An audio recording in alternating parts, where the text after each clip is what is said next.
नमस्कार, आप देख रहे हैं हम लोग और मैं हूं नगमा। और हम लोग में आज हम सब यहां जमा हुए हैं नर्सरी एडमिशन की चर्चा करने की।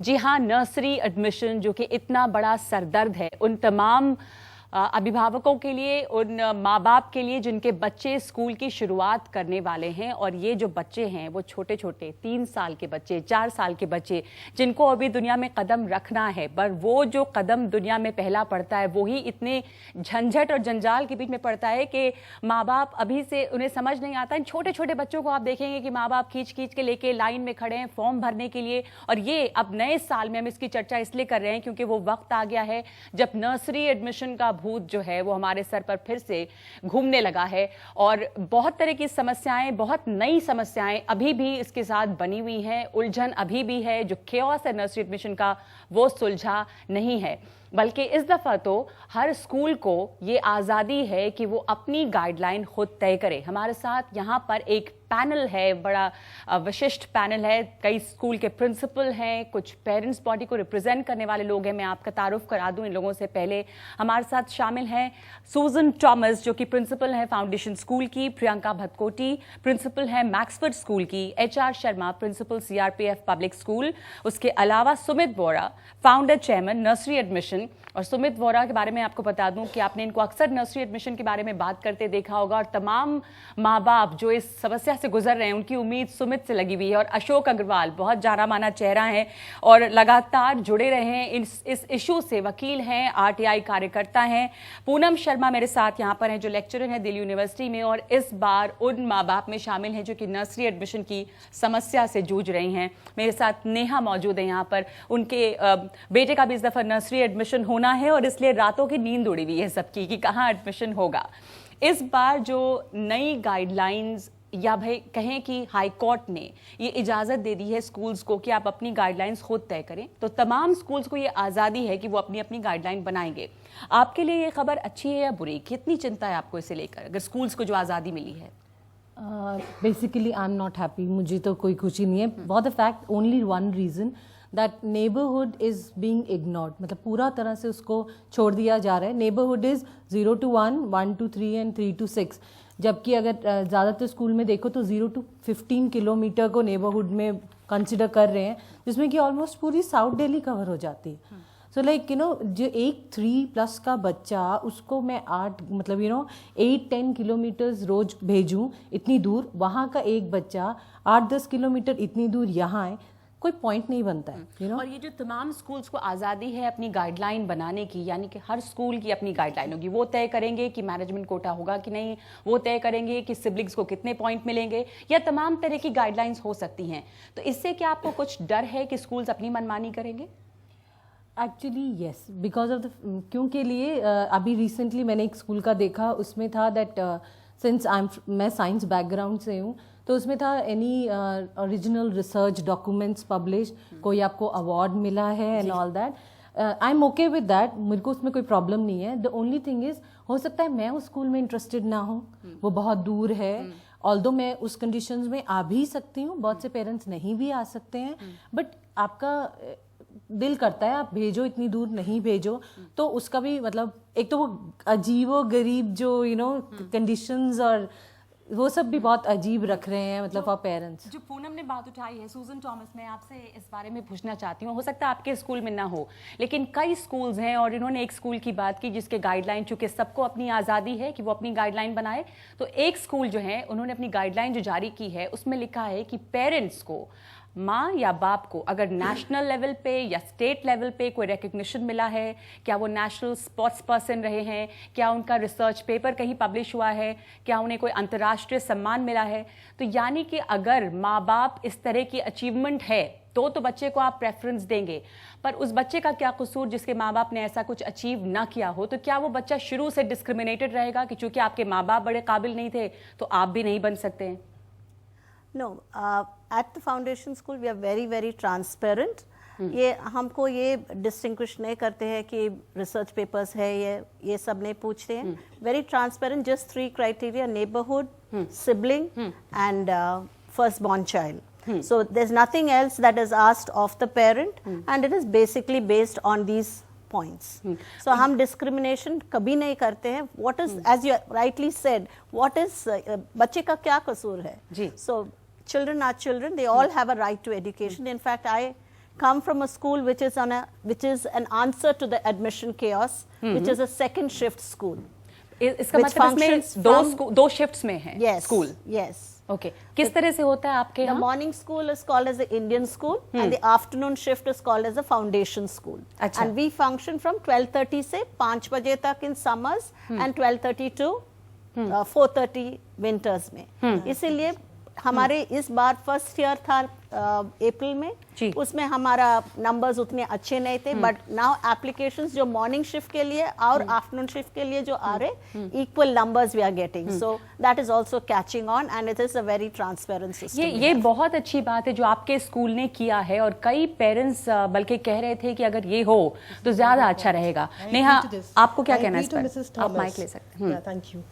कई स्कूल वाले ही प्रिंसिपल्स ही कहीं वो कर जाते हैं कि they will give chance to some students that those who are not capable for the school, like जैसे कि किसी ने फाइनेंशियली अपने बच्चों को करा लिया, ठीक है, उनका बेटे का एडमिशन हो गया, उनके बच्चों का एडमिशन हो गया, बट कई पेरेंट्स जो नहीं अफोर्ड कर सकते हैं, आप उनका भी तो सोचिए.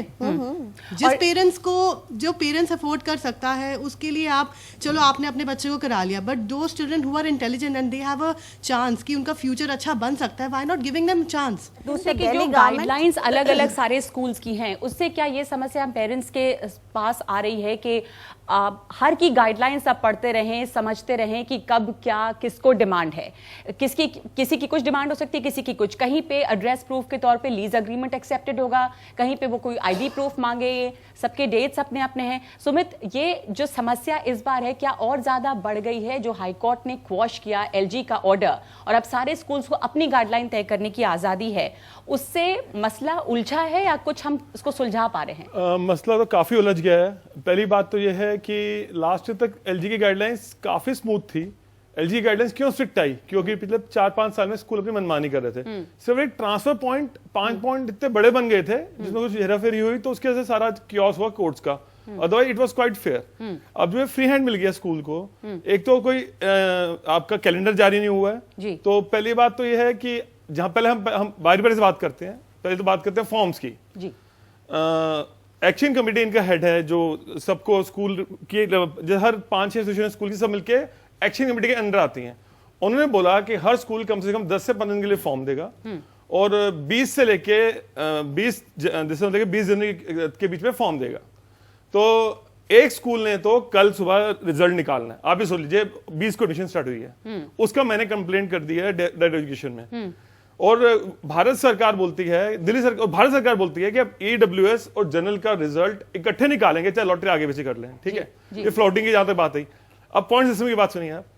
पॉइंट तो हमारे यहाँ पे, अगर हमारे कोई नॉनवेज फ्रेंड है जो विस्की पीते हैं, आपने उनको 5 पॉइंट मिलेंगे जो लोग वेजिटेरियन हैं, जो नॉनवेज नहीं खाते हैं. आप कह रहे हैं कि ये किसी एक स्कूल में ये गाइडलाइन है कि आप वेज खाते हैं कि नॉनवेज? स्कूल का नाम है Mahavir model school, GT Karnal road पे, उनकी 2 ब्रांचेस हैं. 5 पॉइंट आपको मिलेंगे अगर नॉन नहीं खाते. 5 पॉइंट आपको मिलेंगे अगर आप टी टोटलर हैं, विस्की नहीं पीते. 5 पॉइंट मिलेंगे अगर स्मोक नहीं करते.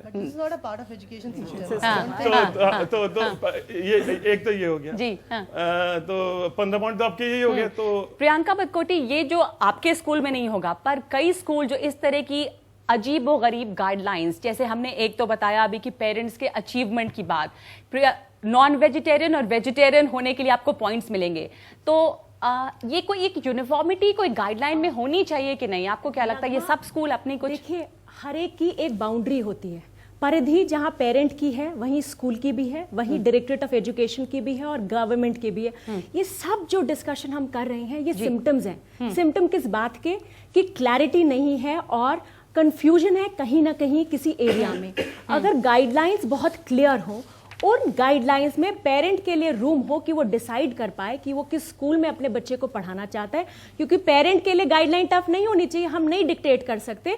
Parent has the full right to decide कि वो अपने बच्चे को कहाँ पढ़ाए. मैं एक भी आपको ऐड करना इंटरप्ट करके. हाँ जी. एक्शन कमेटी जो है दिल्ली में अंदाजन 1500 स्कूल हैं, तो ज्यादातर स्कूल एक्शन कमेटी के अंडर आते हैं. उन्होंने अपनी बोला कि this can do self regulation. तो हमारा एक प्रोग्राम हमने बोला स्कूल आपके पेरेंट्स के करीब आइए, हमारे पर विश्वास जगाइए कि हमारी कम्युनिटी जो अभी परेशान रहती है कि this time there won't be any problem, कोई प्रॉब्लम नहीं आएगी। उन्होंने अपनी गाइडेंस इशू की प्रॉपर डीओ की तरह कि आप सुनते जाइए कि डीओ की तरह इशू की कि आप sibling, alumni, distance, girl child, single child को पॉइंट दे सकते हैं और नेबरहुड को मेन क्राइटेरिया रखिए। 5 के अलावा छठा पैरामीटर कोई नहीं होगा, ठीक है, और सिंगल पेरेंट बस ये हो गया। तो ये गाइडलाइन सबके पास गई हैं। उसमें भी बोला गया कि जो क्योंकि जैसे पुराने स्कूल एस्टैब्लिश स्कूल हैं जो बहुत पुराने बड़े नामी ग्रामी स्कूल हैं, मैं नाम नहीं ले रहा यहाँ पे, तो उनके यहाँ पे सिबलिंग भी बहुत हैं, एलुमनाई भी होते हैं, तो सारी जो सीटें उनसे भरी जाती हैं। जो total number of seat selected होंगी उसमें आप 20% से ऊपर सिबलिंग को नहीं देंगे, 5% से ऊपर नंबर ऑफ सीट्स पॉइंट्स की आप एलुमनाई को नहीं देंगे। एक स्कूल भी एक्शन कमेटी, जब तो इनको कोर्ट जाना था तब तो इकट्ठा वकील करके फाइट करते रहे, इकट्ठे हो गए सब। जैसे ही कोर्ट से मिले उसके बाद हम कहीं ऐसे मिले तो हमको तो ऐसा लगा कि मंगल पांडे 100 साल बाद जिंदा हो गया, क्योंकि 1 साल एलजी की गाइडलाइंस इनको इतना तड़पाया। तो पहले तो हमारे साथ ऐसे बैठ के बात करते थे, तो नहीं आपकी बात नहीं कर रहा मैं, आपकी बात नहीं कर रहा, लेट मी फिनिश। तो अब उनको जो आजादी मिल गई है वो पिछले 1 पूरे साल की भरपाई भी होगी। आप देखिए ना, आपको आप जो कह रहे हैं कि पिछले 1 साल की भरपाई होगी, यानी कि आप दिल खोल के जो सिबलिंग पॉइंट्स हैं या जो मैनेजमेंट कोटा है, जो मैनेजमेंट कोटा नहीं था, कई स्कूल्स में 20% है, 25% है, उसमें भी क्या फ्लेक्सिबिलिटी है? उसमें मैं एक चीज ऐड करना चाहूंगा, मैंने एक मैनेजमेंट कोटा जो है वो इस बार वापस आ गया है। तो ये मैनेजमेंट कोटा जिन लोगों की पहुंच है, और हम दिल्ली की बात कर रहे हैं तो यहाँ पे हर दूसरा आदमी किसी ना किसी को जानता है, किसी की कहीं पहुंच है, पर वो चंद लोग जिनकी पहुंच नहीं है, जिनकी जेब बहुत मोटी नहीं है, उनके लिए ये साल और ज्यादा मुश्किल है एडमिशन के लिए। आपको क्या लगता है? मैनेजमेंट कोटा तो पहले भी था और मेरे ख्याल से उसका बड़ा बीच में तो ये खत्म हो गया था। ये it was only for a year that it happened. देखो स्कूल वाला बात नहीं हो जाए मैनेजमेंट कोटा में। मैं आपको एक चीज ऐड करना चाहूंगा इनको, आप प्लीज उसके बाद कंटिन्यू करिएगा। जस्ट एक पॉइंट करना चाहूंगा, स्कूल्स को बोला गया आप 20% मैनेजमेंट कोटा रखिए, ठीक है, रख लीजिए, कोई प्रॉब्लम नहीं है। पहले तो वो डिस्क्रिमिनेट कर रहे हैं कि हम पहले स्क्रीनिंग कर लें जी, उसके बाद मैनेजमेंट कोटा में 5% स्टाफ इंक्लूड होता है, स्कूल का होता है। उन्हें 5% स्टाफ का कोटा अलग रख दिया। एक स्कूल में अगर 300 सीटें हैं तो उनको 15 सीटें एक्स्ट्रा मिलेगी। उसके अलावा उसके ऊपर 5% एक्स्ट्रा टू स्टाफ वार्ड रख दिया कई स्कूलों ने। तो 25% तो दिल्ली में आधे स्कूल दे रहे हैं मैनेजमेंट कोटा के नाम पे, जो 20% होना चाहिए। तो मैं आपको बताने की कोशिश कर रहा हूँ, अब आप बोलिए कि मैनेजमेंट कोटा कितना चाहिए। कहना चाहूंगा जो अभी मिस्टर वोरा ने बोला, ऐसा नहीं है। 20% मैनेजमेंट कोटा है, that is inclusive of 5% for staff.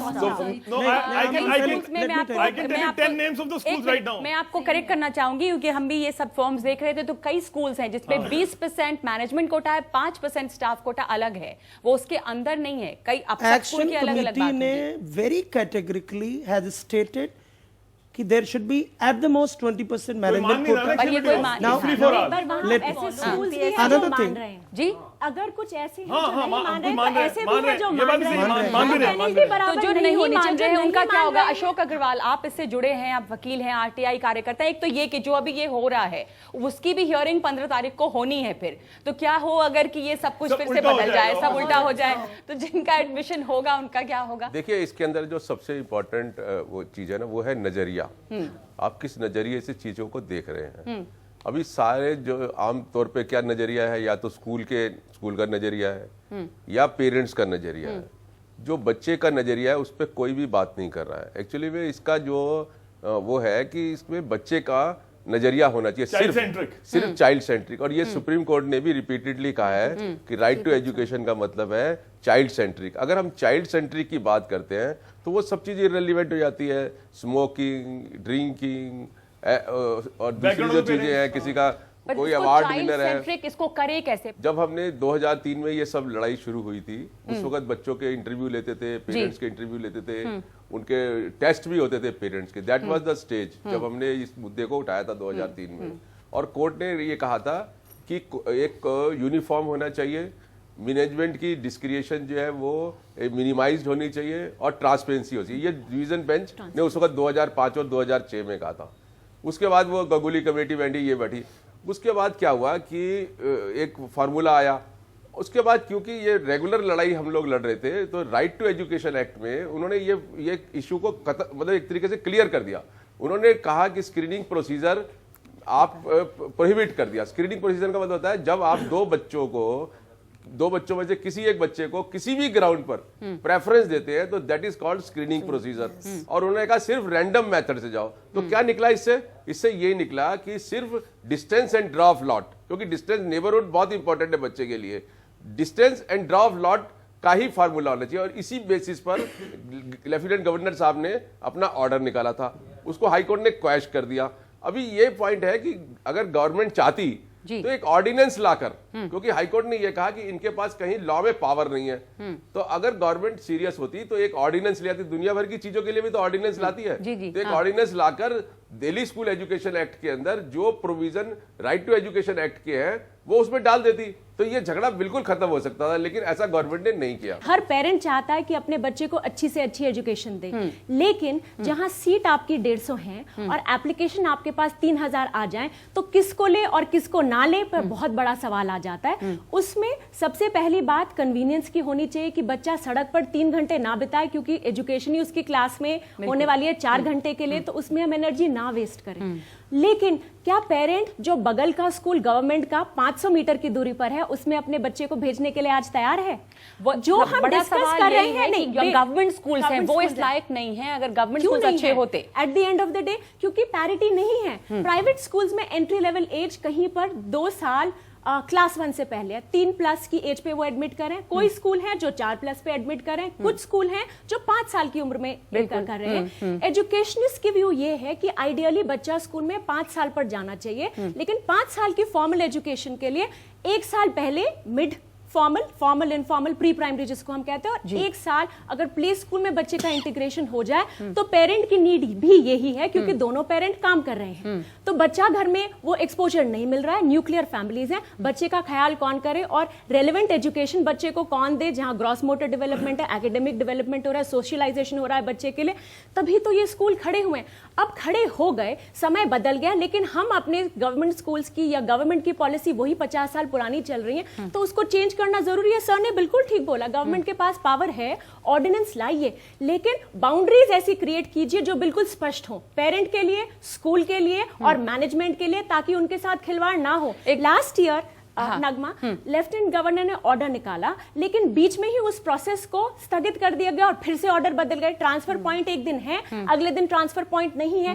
हुआ क्या? लिटिगेशन आपका at the end of the day nursery की या एंट्री लेवल की क्लासेस स्कूल में शुरू हुई मई में, 1.5 महीने का वेस्टेज, नेशनल वेस्ट। स्कूल में टीचर्स तैयार थे, क्लासरूम्स रेडी थे, बसेस रेडी थी बच्चों को लाने के लिए। फीस तो आपने ली, पेरेंट्स से पूरी फीस तो ली आपने। Waste, I am calling it a waste. नहीं, देखिए सर, वेस्ट हमारा भी हुआ है, आपका भी हुआ है, हमने सैलरी भी दी, हमने बसेस को भी रखा। सैलरी तो हमारे पास है, आपका क्या आपसे वेस्ट हुआ? ये तो वेस्ट हुआ जी। वेस्ट स्कूल का भी है, क्योंकि बच्चा ने कुछ नहीं एक पेरेंट के तौर पे पूनम इसमें कुछ ऐड करना चाहती हैं? आप बताइए, स्कूल्स हैं, आई कैन नेम स्कूल्स, वो अपने 0 to 1 किलोमीटर, 0 to 700 मीटर के स्कूल्स को इसलिए एंटरटेन नहीं कर रहे हैं बिकॉज ऑफ द फैक्ट कि बस रूट में नहीं आता जी आपका एरिया, सो हम मैं 2 चीजें ऐड करना नहीं, पर चाहूंगा। हमारे स्कूल्स में हमने सुजन इस पे कुछ कमेंट करना चाहती है। 0 to 15 kilometers है neighborhood. Last year, even when the government guidelines came, they put the tag at 0 to 8 kilometer. 8 kilometer in Delhi in certain areas is a lifetime of distance for a 3-year-old. Please understand. तब क्या वो सही था जब lieutenant governor ने बोला ये बात? वो पेरेंट के लिए अक्सर तब भी था। प्रियंका ये कह रही है कि 0 to 15 अगर नेबरहुड है तो 15 किलोमीटर बहुत बड़ा एरिया कवर हो जाता है, और फिर हो सकता है कि वो 1 किलोमीटर में जो बच्चा रहता है उसको प्रेफरेंस ना दें, 15 किलोमीटर वाले को प्रेफरेंस दें, क्योंकि वहां बस चलती है, which is awesome for a school also. अगर हमारा बच्चा हमारे को राइट अक्रॉस मिलता है, लेकिन ये क्यों हुआ? क्योंकि एक्सटर्नल एजेंट्स आ गए। देखिए, जब गाइडलाइंस बने, पेरेंट्स बैठे वहां पर, स्कूल्स बैठे जो स्टेक होल्डर्स हैं, और जो एजुकेशनिस्ट हैं और जो पॉलिसी बनाते बैठे, सबसे लीजिए। लेकिन ये पॉइंट बिल्कुल दोनों इररिलेवेंट है। आप मेरी बात सुनिए, अब सब पेरेंट्स की बात कीजिए, अपनी बात मत कीजिए, मेरी बात सुनिए। मैं रहता हूं आपका छतौर फार्म्स में, मैं रहता हूं आपका ओखला में, मैं रहता हूं डाबरी में, मैं रहता हूं सोनिया विहार में। मेरे घर के 10 किलोमीटर कोई स्कूल नहीं है, मुझे अपनी एजुकेशन लेने का। मैं कहता हूं कि होना चाहिए 15, लेकिन स्टैगर्ड वे में होना चाहिए, preference to the person staying near the school. लेकिन ठीक है, एक चीज, लेकिन बहुत स्कूल करें। दूसरी चीज, हम सब बात कर रहे हैं, ये बात तो 5 साल चलती आ रही है, सरकारी स्कूल है। एक्चुअली इफेक्ट किसने नहीं किया? मैंने पूरा एनालिसिस किया है। एग्जैक्ट लास्ट 20 ईयर्स में जो दिल्ली की एजुकेशन है, दिल्ली की जो अभी पॉपुलेशन है, वो डबल हो गया बिकॉज फ्लोटिंग पॉपुलेशन, सब दिल्ली आ रहे हैं। 2003 एंड के बाद एक भी स्कूल को लैंड एलोकेट नहीं हुआ, ठीक है। उसके बाद हमने बोला सेंट्रलाइज, हमने डायरेक्ट एजुकेशन का प्रपोजल दिया, आप सेंट्रलाइज एडमिशन फॉर्म बनाइए, सिस्टम कीजिए, हर पेरेंट को ऑप्शन दीजिए, ऑटोमेटिक आप उसको खुद एलोकेट कीजिए। उसको फॉलो नहीं किया। उसके हमने बोला गवर्नमेंट का इंफ्रास्ट्रक्चर बढ़ाइए, इसको प्राइवेट आप नहीं कर सकते, छोड़िए, आप पीपी के लिए टेंडर फ्लोट कर दीजिए। उसको नहीं किया। जब कोई सुनने को राजी नहीं, यहाँ पे सबने जेबे गर्म कर रहे हैं, तो काम क्या होगा इस देश में? सबने जो मिनिस्टर आते जेब को चलाते हैं यहाँ से। 2005 और 6 के अंदर भी कई अपॉर्चुनिटीज हाई कोर्ट ने जो है इनको प्राइवेट स्कूल्स वालों को दिया था कि भाई आप ले आओ। वही जो मैंने बताया कि यूनिफॉर्मिटी होनी चाहिए, ट्रांसपेरेंसी होनी चाहिए, मिनिमाइज होनी चाहिए, और ये कुछ बना के भी लाए, लेकिन वो कभी भी जो है ना उस तरीके का नहीं था चाइल्ड सेंट्रिक।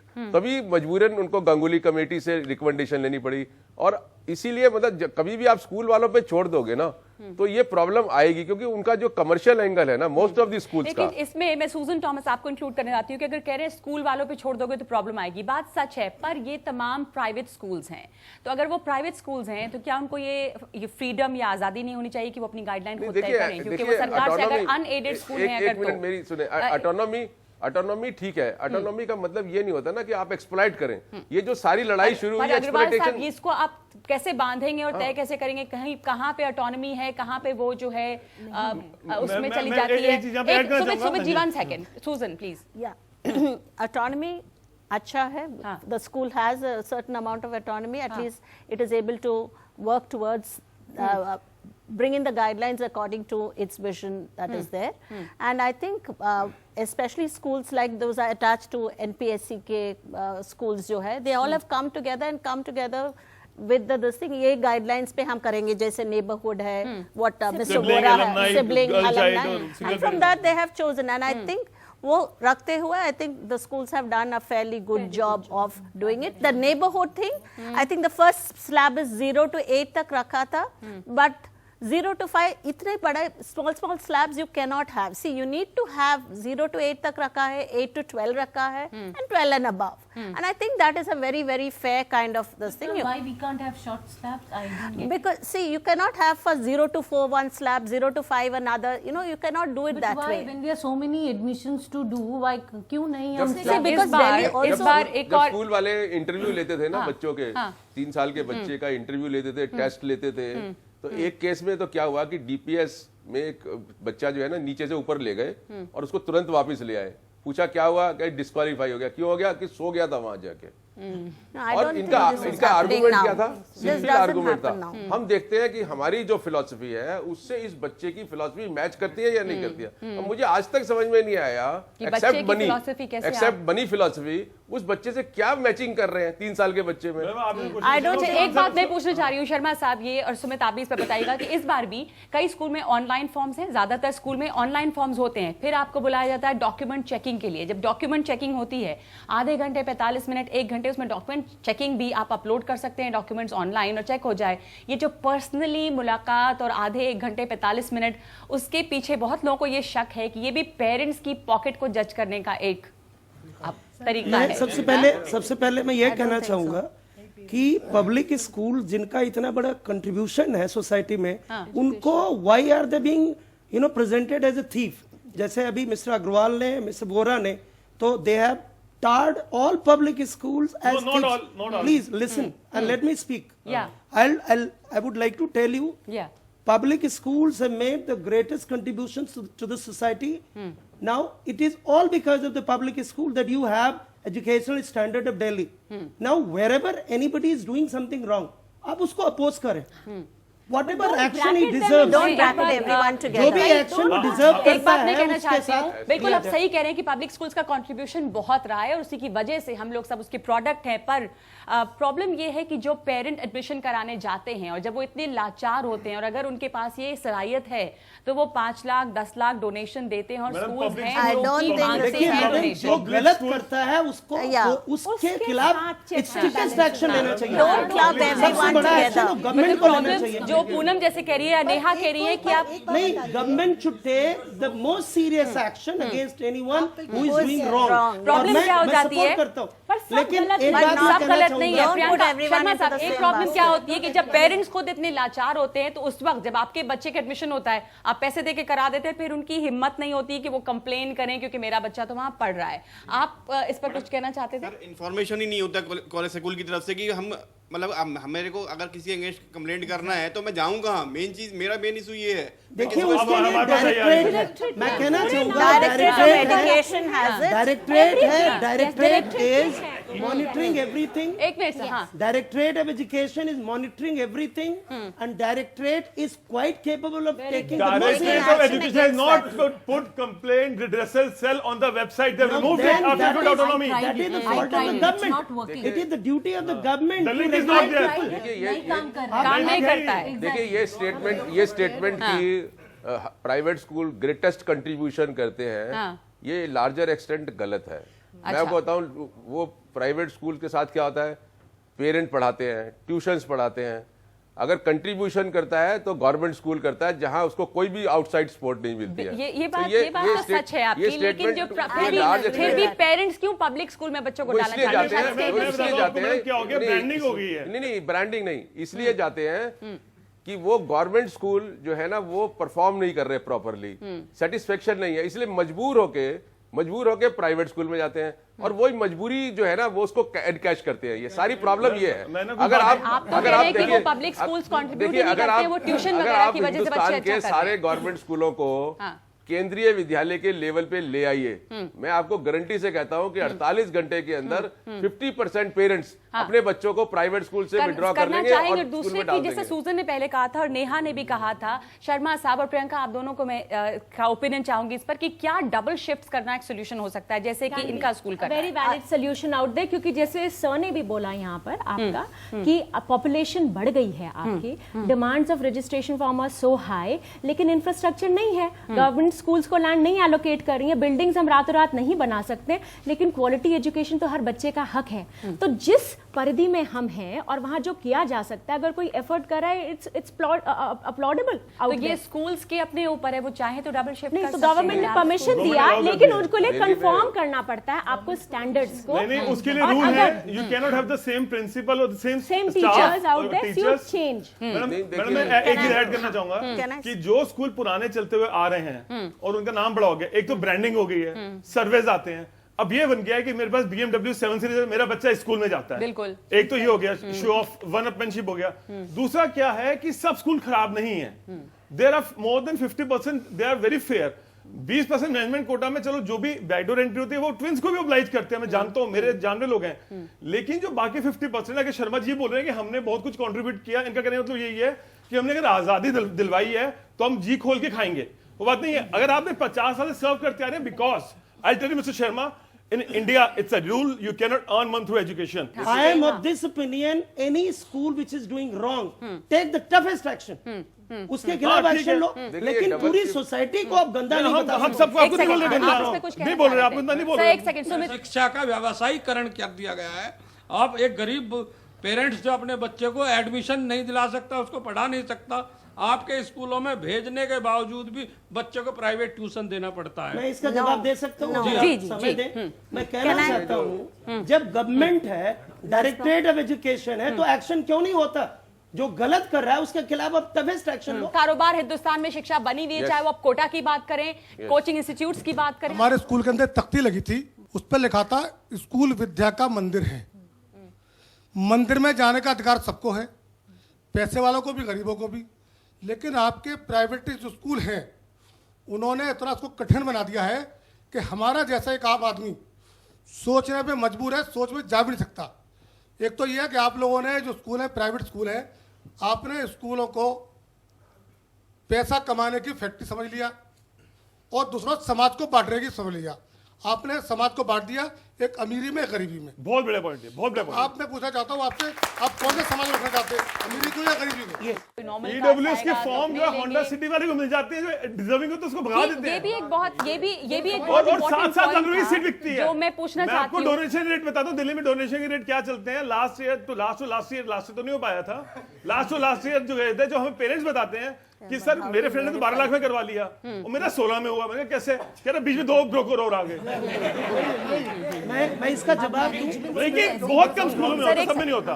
अभी अग्रवाल साहब ने कहा कि बच्चे ट्यूशन से आगे बढ़ते हैं। देखिए आज के परिवेश में बच्चा खाली पढ़ाई, रीडिंग और राइटिंग के लिए नहीं जाता, उसका पर्सनालिटी डेवलपमेंट होता है, उसमें वैल्यूज डेवलप किए जाते हैं। और अगर आप ये मानते हैं, आप किसी कोचिंग सेंटर में, किसी ट्यूशन सेंटर में अगर वैल्यूज का डेवलपमेंट होता हो तो आप मुझे बताइए। मुझे भी ये फिक्र होती है कि जब बच्चे स्कूल में जाते हैं तो जो माहौल जिसकी शर्मा साहब बात करें, हम सब चाहते हैं कि बहुत अच्छा माहौल वहां पर हो, पर अनफॉर्चुनेटली इसमें हम लोग, आपकी कोई गलती नहीं है, पर स्कूल में चूंकि हर तमाम तरह के लोग आ रहे हैं, तो एक बच्चा आता है जो कि जिसके पास एक BMW होगी, जिसके पास तमाम ऐशो आराम के सामान होंगे, और दूसरा जो कोई एक नॉर्मल क्लास का बच्चा है पर वो उसका एडमिशन वहां हुआ है, तो वो जो डिस्क्रिमिनेशन या वो sense of have and have not वाली जो फीलिंग है वो आजकल के स्कूल में इतनी ज्यादा है कि हमने अपने जान पहचान में किसी से सुना, एक मिसाल के तौर पे, कि बच्चा कहता था कि आप होंडा सिटी से मुझे स्कूल के 2 किलोमीटर पहले उतार दें, मेरे जो दोस्त हैं वो BMW से आ रहे हैं, मैं स्कूल के पास नहीं जाना चाहता। तो तब ये भी एक डर है कि जो सब माहौल की बात करते हैं वो क्या माहौल दे रहे हैं। इस पर आप दोनों कुछ, इस पर आप दोनों टिप्पणी करना चाहेंगे? स्कूल में अपनी तरफ से ऐसे भेदभाव को कभी नहीं इनकरेज, बढ़ावा नहीं दिया, बिल्कुल नहीं बढ़ावा देता। हमारे समाज में अगर बहुत अमीर तबके के बच्चे आ रहे हैं तो गरीब तबके के भी बच्चे हैं। उधर जो बहुत फाइनेंशियली वेल ऑफ नहीं है, उस बच्चे के लिए एक इंसेंटिव है कि मैं मेहनत करूंगा, मैं पढ़ूंगा तो मैं बहुत आगे जा सकता हूँ, ये जो चीजें हैं मैं अर्न कर सकता हूँ, तो वो वैल्यू सिखाई जाए। ये नहीं कि ऐसे ही मिल जाएगा, मेहनत करके आप कहीं भी पहुंचिए और कोई किसी भी मुकाम को आप जीते। और जो बच्चा दूसरे तबके का है, मे बी पेरेंट्स बहुत वेल टू डू है, उनको भी देखने का ये नजरिया मिलता है कि ऐसे बहुत लोग दुनिया में हैं जिनके पास बहुत कम है और तो भी वो पढ़ रहे हैं, बहुत मेहनत करें, आगे निकल रहे हैं, तो हम भी मेहनत करें और आगे जाएं आपके उधर से। तो ये बैलेंस इन्फ्लुएंस हर स्कूल क्रिएट करवाता है, अपनी तरफ से वो पैसे को फ्लॉन्ट करने नहीं देते थे। EWS के बच्चों को 1200 रुपए के महीना रिफंड मिलता है, जब ये लैंड लेते हैं 50 करोड़ का, 4 करोड़ में लिख के साइन कर देते हैं, आंख बंद करके हाँ जी हाँ जी हाँ जी। अभी इनका केस चल रहा है हाई कोर्ट में कि इन ये यूनिफॉर्म और बुक्स देनी है, ये बुक्स यूनिफॉर्म नहीं दे रहे हैं उसको, केस लड़ रहे हैं। अगर इक्वालिटी चाहते हैं तो उसके लिए केस नहीं लड़ते हाई कोर्ट में। EWS जो कैटेगरी है, जो स्कूल्स पर लाजमी है कि वो रखें ये कोटा, EWS के फेक सर्टिफिकेट्स बने, कितने तमाम तरह के वेल टू डू लोग जो हैं वो पैसे दे देके EWS के, इस तरह के केसेस भी सामने आए, इसका मिसयूज भी हुआ है काफी। बिल्कुल ऐसा भी देखने को मिला है कई बार स्कूल वाले कैश ले लेते हैं और उसका सर्टिफिकेट स्कूल वाले ही बनवा के EWS का, उसको एडमिशन EWS में करा देते हैं। अब बताइए क्या करें? मैं यही कहना ऐसा भी होता है। चाहता हूं, ये पूरे डिस्कशन का ये निचोड़ है कि जो गलत करते हैं उनके खिलाफ गवर्नमेंट एक्शन ले, टफेस्ट एक्शन ले। रही बात यूनिफॉर्म और बुक्स की, यूनिफॉर्म बुक्स कोई स्कूल बेचता नहीं है, तो वो EWS के बच्चों को कहां से देगा? बुक्स और यूनिफॉर्म देने के लिए स्कूल को गलत काम करना पड़ेगा, तभी पैसा आएगा। क्योंकि स्कूल अपने टीचर्स को पूरी सैलरी दे, सारी चीजें दे, बुक्स और यूनिफॉर्म दे, ये पॉसिबल नहीं है। देखिए पेरेंट्स के एंगल से, गरीब पेरेंट के एंगल से ये कहा जा सकता है कि देखिए वो तो गरीब है, अगर वो सब चीजें अफोर्ड कर सकता तो क्यों आता स्कूल लिख के क्यों दिया कोर्ट में? इसलिए चाहे वो सरकार उसके लिए खर्चा उठाए, जब जमीन लेते तो सबको लिख के दे दिया आपने, हम ये भी देंगे, हम वो भी देंगे, सरकार उसका खर्चा उठाए, दामाद बना लेंगे उनको, चाहे सरकार खर्चा उठाए, चाहे स्कूल खर्चा उठाए।